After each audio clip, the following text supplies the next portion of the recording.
Today I want to talk about the NAR settlement and what that means for the real estate industry and why I think it might affect one particular popular loan product more than others. Hi, I'm Zach Shapworst and welcome to my channel, Mortgages Demystified.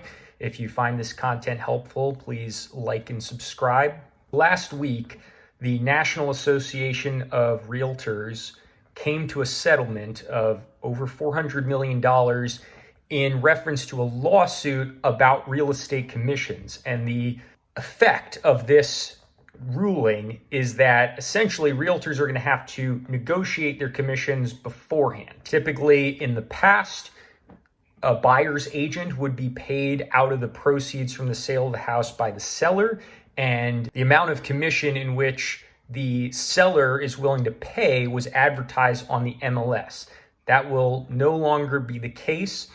The buyer's agent will now have to either be paid by the buyer directly, or the seller can still pay for the buyer's agent's commission. This can no longer be advertised on the MLS. So the idea behind it, I think, is the creators of this lawsuit felt that agents were steering clients to basically listings where they're getting paid more, and they want that to stop.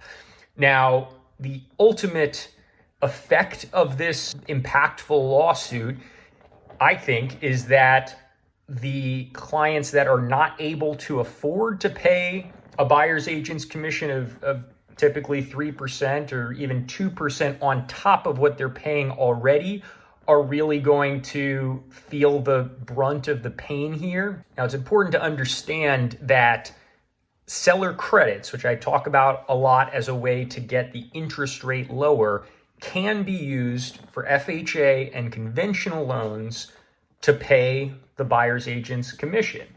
However, then you cannot use that amount of money to pay for either your closing costs or to get your rate lower. So there is a trade-off if you go that route. Now, the group I think this is going to impact the most, outside of just people that don't have a lot of money for a down payment, is VA buyers. And the reason for this is because you cannot, as it stands today, use seller credits for a VA loan to pay for a buyer's agent's commission. That's the one loan program where that is expressly not allowed. I would expect this to have some major trickle-down effects in the industry immediately. Things like there's going to be a lot of agencies, I'm sure, that open up that are offering really low commissions. There have always been low commission real estate brokerages out there. I think that's going to, at least initially, take off.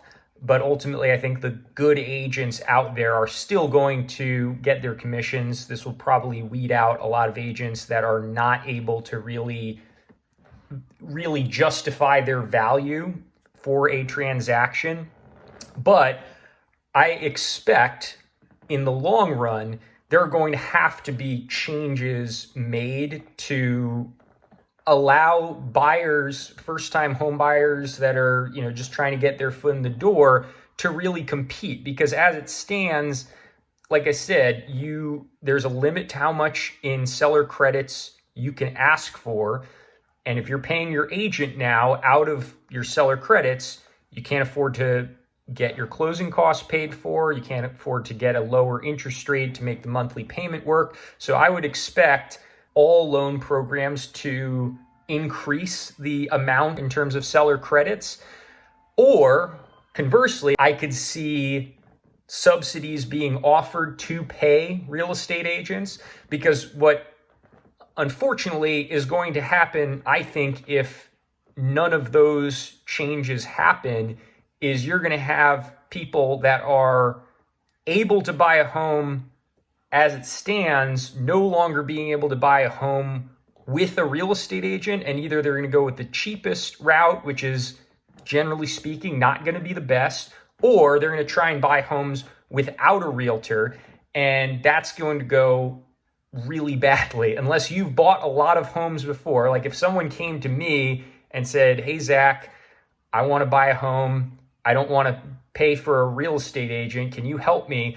Unless that person has bought a lot of homes before, I would say no. You got to find yourself a real estate agent. Just like I wouldn't want a realtor to try and do my job, I wouldn't want to try and do a realtor's job. That's a separate set of responsibilities. As always, if you have any questions, feel free to comment below or call, text, or email me. But thanks for tuning into this video, and I'll see you next time.